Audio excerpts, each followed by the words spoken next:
अस्सलाम वालेकुम। Hello friends, welcome back to my channel. இன்றைக்கி நம்ம சேனலில் ரோட்டு கடை ஸ்டைல் முட்டை பொடி மாஸ் எப்படி செய்யலாம் அப்படிங்கிறதா இன்றைக்கி நம்ம இந்த வீடியோவில் பார்க்க போகிறோம். இந்த முட்டை பொடி மாஸ் சாப்பிட்றதுக்கு ரொம்பவே டேஸ்டியாக இருக்கும். நார்மலாக செய்யாமல் கொஞ்சம் டிஃப்ரெண்ட்டான மெத்தடில் நான் செஞ்சுருக்கேன். ஸோ வீடியோ கடைசி வரைக்கும் ஸ்கிப் பண்ணாமல் ஃபுல்லாக பாருங்கள். இந்த முட்டை பொடி மாஸோட சப்பாத்தி ரொம்ப சூப்பராக இருக்கும். வாங்க எப்படி செய்யலாம் அப்படிங்கிறத பார்க்கலாம். முட்டை பொடி மாஸ் செய்கிறதுக்காக என்னென்ன பொருள் தேவை அப்படிங்கிறத பார்த்துடலாம். நான் 8 பெரிய வெங்காயம் உரித்து வச்சுருக்கேன். உங்கள் குவான்டிட்டியை பொறுத்து நீங்கள் வெங்காயம் ஆட் பண்ணிக்கோங்க. 2 முட்டை ஆட் பண்ணுறீங்க அப்படின்னா 1லேருந்து 2 வெங்காயம் ஆட் பண்ணிக்கலாம். அப்போ தான் நல்லாயிருக்கும் டேஸ்ட்டு. இது கூட ஒரு பெரிய சைஸ் அளவுக்கு தக்காளி, காரத்துக்காக 4 பச்சை மிளகாய் எடுத்து வச்சுருக்கேன். 7 பூண்டுப்பல் எடுத்து வச்சுருக்கேன். பூண்டுப்பல் எதுக்காக அப்படின்னா முட்டை சில பேருக்கு செரிமானம் ஆகாதுன்னு சொல்லுவாங்க. அவங்களுக்கு இந்த மாதிரி பூண்டு சேர்த்து செஞ்சீங்க அப்படின்னா அந்த ப்ராப்ளம் வராது. இப்போ இது எல்லாத்தையுமே நம்ம கட் பண்ணி எடுத்துக்கலாம். நான் இந்த சாப்பர் மூலியமாக தான் எல்லாத்தையுமே கட் பண்ணிக்க போகிறேன். நீங்கள் கத்தியால் கட் பண்ணுறீங்க அப்படின்னா நல்லா நைஸாக கட் பண்ணி எடுத்துக்கோங்க.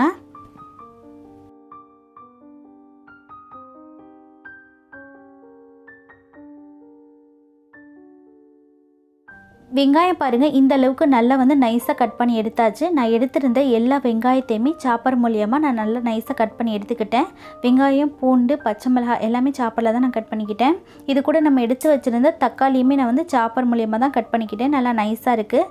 இப்போ நம்ம எடுத்திருந்த வெங்காயம், தக்காளி, பச்சை மிளகாய், பூண்டு எல்லாமே கட் பண்ணி ரெடியாக இருக்குது. நம்ம முட்டை பொடி மாஸ் செய்ய ஸ்டார்ட் பண்ணிக்கலாம்.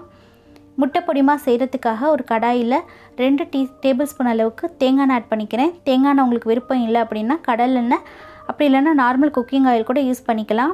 எண்ணெய் நல்லா ஹீட் ஆனதுக்கப்புறமா நம்ம கட் பண்ணி வச்சுருந்த பூண்டுப்பல் ஆட் பண்ணிக்கலாம். பூண்டுப்பல் நல்லா நைஸாக கட் பண்ணி ஆட் பண்ணிக்கோங்க. சில குழந்தைங்களுக்கு பூண்டு வாயில் கடிப்படும் போது அந்த அளவுக்கு அவங்களுக்கு விருப்பம் இல்லாமல் போயிடும். அதனால் பூண்டுப்பல் நல்லா நைஸாக கட் பண்ணி ஆட் பண்ணிக்கோங்க. பூண்டு அதிக நேரம் வதங்க வேணாம், 2 செகண்ட் வதங்கினா போதும். இப்போ இது கூட நம்ம கட் பண்ணி வச்சுருந்த வெங்காயத்தையும் ஆட் பண்ணிக்கலாம். வெங்காயம் குவான்டிட்டி அதிகமாக இருக்குது அப்படின்னு நினைக்காதீங்க.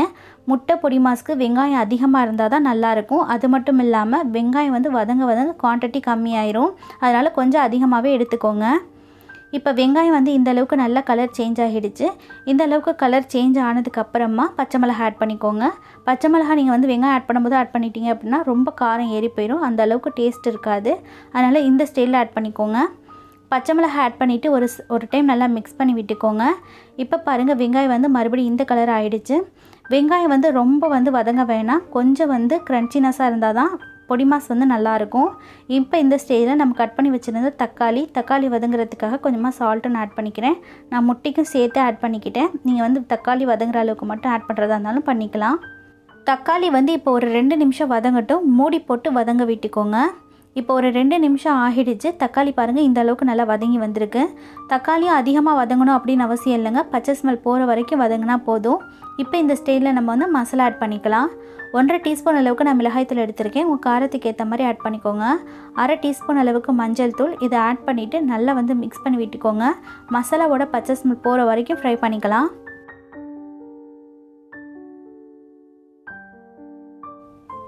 இப்போது மசாலாவோட பச்சை வாடை நல்லாவே போயிடுச்சு. இந்த ஸ்டேஜில் நம்ம முட்டை ஆட் பண்ணிக்கலாம். நம்ம எடுத்திருக்க இந்த வெங்காயம் தக்காளி குவான்டிட்டியை பொறுத்து நம்ம 10 முட்டை வரைக்கும் ஆட் பண்ணிக்கலாம். ஆனால் நான் இன்றைக்கி 8 முட்டை மட்டுமே தான் ஆட் பண்ணிக்க போகிறேன். முட்டை ஆட் பண்ணிவிட்டு உடனே மிக்ஸ் பண்ணி விடாதீங்க. இந்த மாதிரி ஸ்ப்ரெட் பண்ணி விட்டுக்கோங்க. ஸ்ப்ரெட் பண்ணி விட்டுட்டு ஒரு 2 நிமிஷம் அப்படியே விட்டுருங்க. 2 நிமிஷத்துக்கு அப்புறமா பொறுமையாக திருப்பி போட்டுக்கோங்க. உடனே நீங்கள் மிக்ஸ் பண்ணிட்டீங்க அப்படின்னா முட்டை குழஞ்சி போன மாதிரி ஆயிரும். அந்த அளவுக்கு நல்லா இருக்காது. அதனால் பொறுமையாக ஒரு 2 நிமிஷத்துலேருந்து 3 நிமிஷத்துக்கு அப்புறமா திருப்பி போட்டுக்கோங்க. இந்த மாதிரி மறுபடியும் பாருங்கள், நான் திருப்பி போட்டு 2 நிமிஷம் விட்டுட்டேன். அதுக்கப்புறமா தான் நான் ஃபுல்லாகவே மிக்ஸ் பண்ணிக்கிட்டேன். இந்த மாதிரி செஞ்சிங்கன்னா தான் முட்டை குழஞ்சி போகாமல் உதிரியாக நல்லா கரெக்டான பதத்தில் வரும். இப்போ ஒரு 10 நிமிஷம் போல் ஆகிடுச்சு. முட்டை பாருங்கள் நல்லா வெந்து உதிரி ஆகிடுச்சு. இந்த ஸ்டேஜில் நம்ம ரோட்டு கடை ஸ்டைல் கொண்டு வரதுக்காக கொஞ்சமாக நான் கருவேப்பிலை ஆட் பண்ணிக்கிறேன். கருவேப்பிலை ஆட் பண்ணிவிட்டு இன்னும் கொஞ்சம் டேஸ்ட் எடுத்து கொடுக்கறதுக்காக 1 டீஸ்பூன் அளவுக்கு நான் சிக்கன் மசாலா ஆட் பண்ணிக்கிறேன். சிக்கன் மசாலா ஆட் பண்ணிங்க அப்படின்னா டேஸ்ட் ரொம்ப நல்லாயிருக்கும். ரோட்டு கடை ஸ்டைலில் உங்களுக்கு சாப்பிடணும் அப்படின்னு தோணுச்சுன்னா சிக்கன் மசாலா ஆட் பண்ணிக்கோங்க. உங்களுக்கு விருப்பம் இல்லைன்னா ஸ்கிப் பண்ணிக்கலாம். கடைசியாக கொத்தமல்லி ஆட் பண்ணிவிட்டு நல்லா மிக்ஸ் பண்ணிக்கோங்க. சிக்கன் மசாலா ஆட் பண்ணிவிட்டு அதிக நேரம் வதங்கணும் அப்படின்னு அவசியம் இல்லைங்க. ஒரு 2 நிமிஷம் வதக்கி விட்டால் போதும். அவ்வளோதாங்க, நம்மளோட சூப்பரான முட்டை பொடி மாஸ் ரெடி ஆகிடுச்சு. இந்த முட்டை பொடி மாஸை இப்போ நம்ம ஒரு பிளேட்டில் மாற்றிடலாம். இப்போது ரொம்ப சூப்பரான ரோட்டுக்கடை ஸ்டைல் முட்டை பொடிமாஸ் வந்து ரெடி ஆகிடுச்சு. இந்த முட்டை பொடிமாஸோட சுட சுட சப்பாத்தியோடையும் வீட் பரோட்டாவோடையும் சாப்பிட்டு பாருங்கள். ரொம்ப எம்மியாக இருக்கும். அது மட்டும் இல்லாமல் ரசம் சாதம், சாம்பார் சாதம், கருவாட்டு குழம்போடையும் அட்டகாசமாக இருக்கும்.